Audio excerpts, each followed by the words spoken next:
द्विपद प्रमेय का पहला वीडियो जो कि था एक्सरसाइज 8.1 के, इसमें पहले 5 सवाल कराए हैं।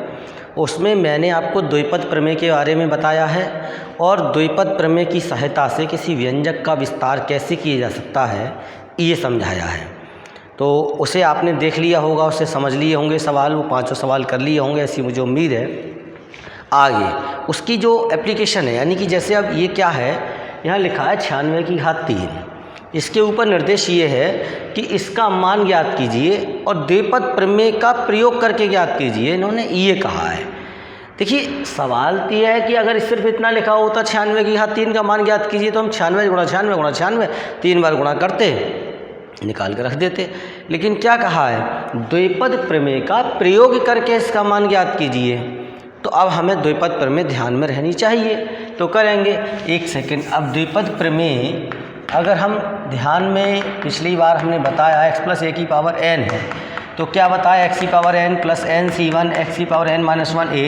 अब इस बार मैं एक्सप्लेन नहीं करूँगा, बस लिख दे रहा हूँ, + n⁴2 x⁴n-2a² प्लस इस टाइप से गए n⁴r x⁴n-r a⁴r और a⁴n।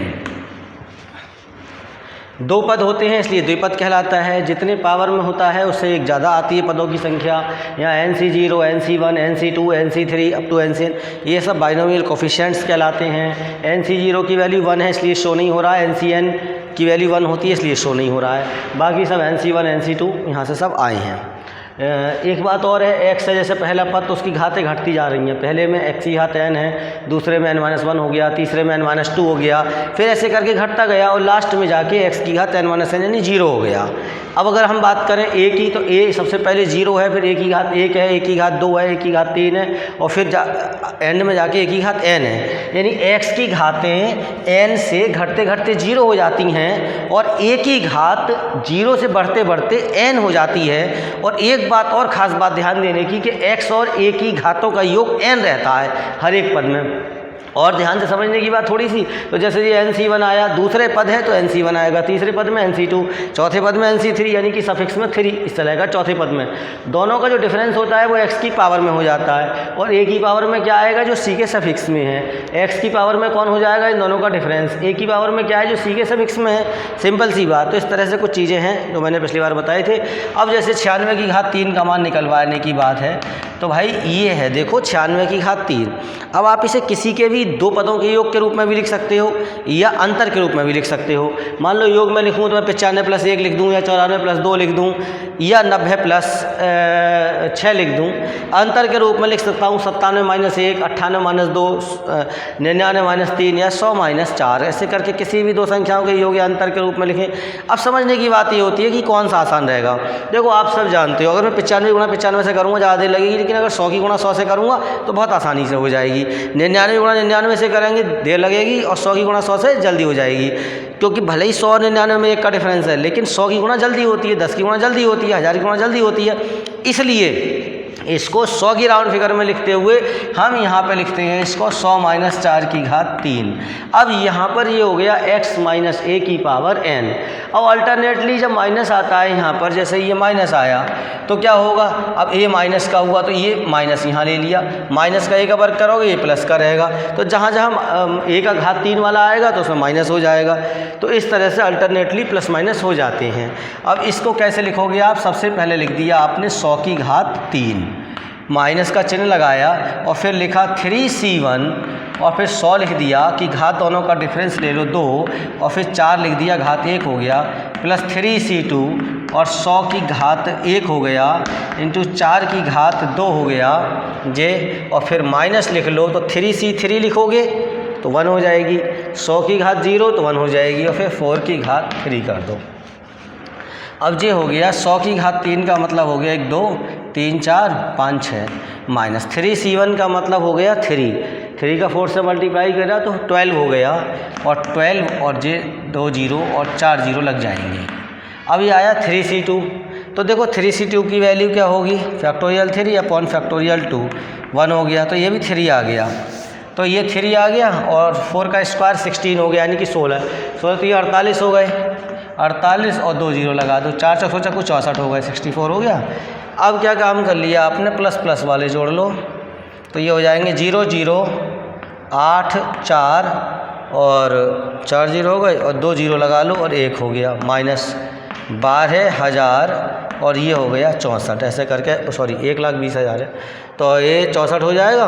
अब यहाँ पर इसमें से इसको घटा लेंगे तो ये 1 2 4 8 और 0 0 और 4 6 0 0 2 1 ठीक। और माइनस कर लो 10 में से 4 गया 6, 9 में से 6 गया 3 और बचे कितने 7, 7 में से 0 गया 7 और 7 में 0 गया 7 बचे और 4 हो गए ये यहाँ पर और फिर 9 10 में से 2 गया 8 बचा, 9 में से 1 गया 8 बचा। तो 88 47 36 88 47 36 और ये इस 96 की घात 3 का मान होता है। अब देखो अगला सवाल है 102 की घात 5। अब एक तरीका तो 102 की 5 बार गुणा करो, लेकिन क्यों करेंगे वहाँ कह रहा है द्विपद प्रमेय का प्रयोग करके करना है। तो द्विपद प्रमेय का प्रयोग करना तो मैं इसको 100 की राउंड फिगर में लिखता हूँ, अभी पूरा लॉजिक समझाया है। तो 102 मतलब 100 + 2 हो गया और पूरी घात 5 लिखा। अब ये हो गया x प्लस है, अब ये प्लस कर दो यहाँ पर, तो ये प्लस कर दिया सब में। अब देखो कैसे खुलेगा, 100 की घात हो गया 5 प्लस 5c1 और ये 100 हो गया की घात क्या हो गया 4 और 2 की घात 1 प्लस 5c2 और 100 की घात 3 हो गया और 2 की घात 2 प्लस 5c3 और 100 की घात 2 हो गया और 2 की घात 3 प्लस 5c4 हो गया 100 की घात 1 हो गया और 2 की घात 4 प्लस 5c5 हो जाएगा तो वैल्यू 1 हो गई, 100 की घात 0 2 की घात 5 हो गई।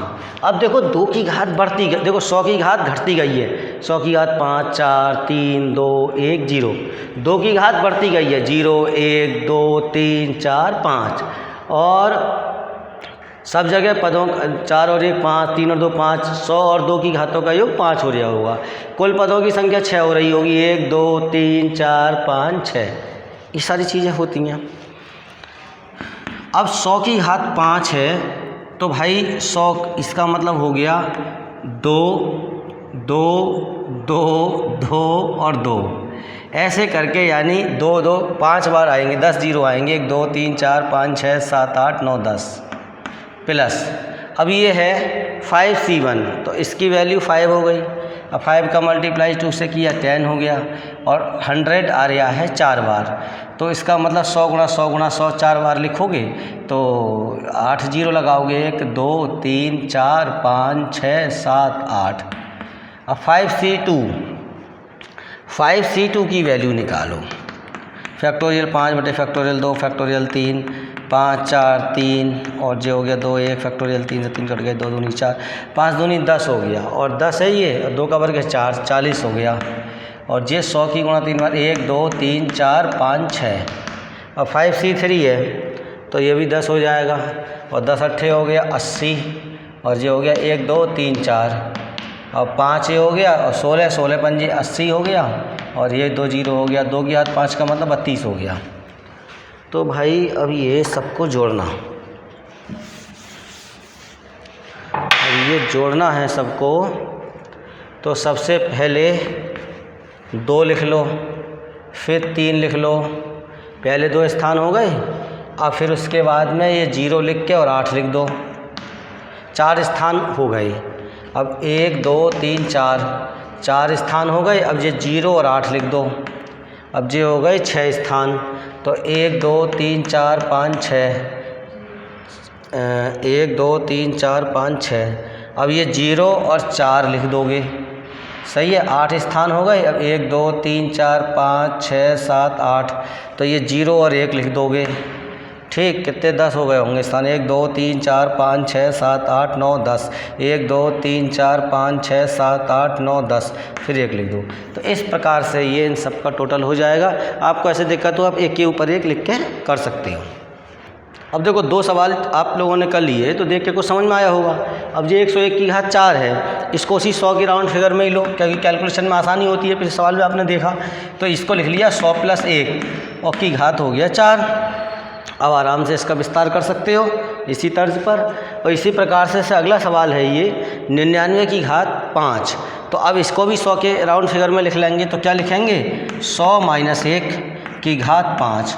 तो ये भी विस्तार करके इसी प्रकार से सॉल्व किए जा सकते हैं। आप लोग इन दोनों सवालों को सॉल्व करके देखें। आगे के सवाल अगले वीडियो में।